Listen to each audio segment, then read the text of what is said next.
In the ancient city of Dubrovnik, Croatia, the cobblestone streets whispered secrets of a dark past. Tourists flocked to this coastal gem, enamored by its stunning views and medieval architecture, but few knew of the horrors that lurked beneath the surface.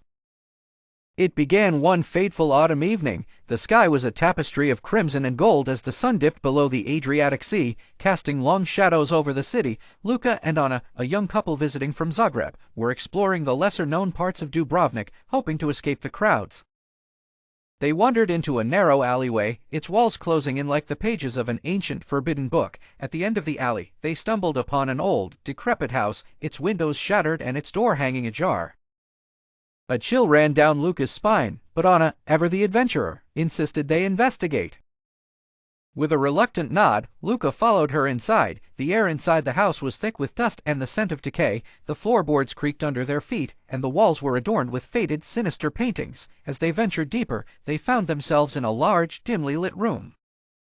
In the center stood a grand piano, its keys covered in a layer of grime. A sense of unease settled over them, but curiosity pushed them forward. Anna approached the piano and with a gentle touch, played a single note. The sound echoed through the room, eerily resonant.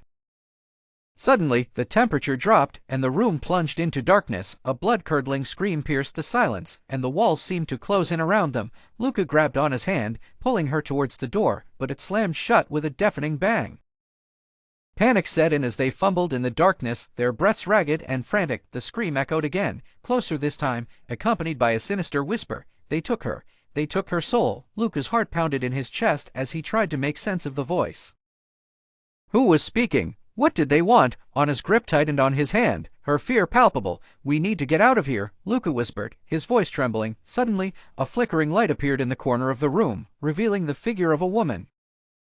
Her eyes were hollow, and her face contorted in agony. She reached out to them, her voice a haunting wail. Help me, please. Anna, tears streaming down her face, stepped forward, but Luka held her back. It's not real, Anna. We need to go. But the woman's plea was too much for Anna to ignore. She broke free from Luka's grasp and approached the ghostly figure. As she did, the room filled with a cacophony of voices, all crying out in pain. They took our lives, they took our souls.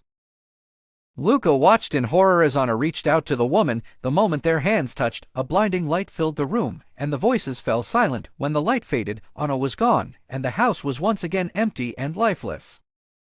Desperate and grief-stricken, Luka searched the house, calling out for Anna, but there was no trace of her. The only thing left was the haunting melody of the piano, playing a mournful tune on its own. Days turned into weeks, and Luka became obsessed with finding out what had happened to Anna.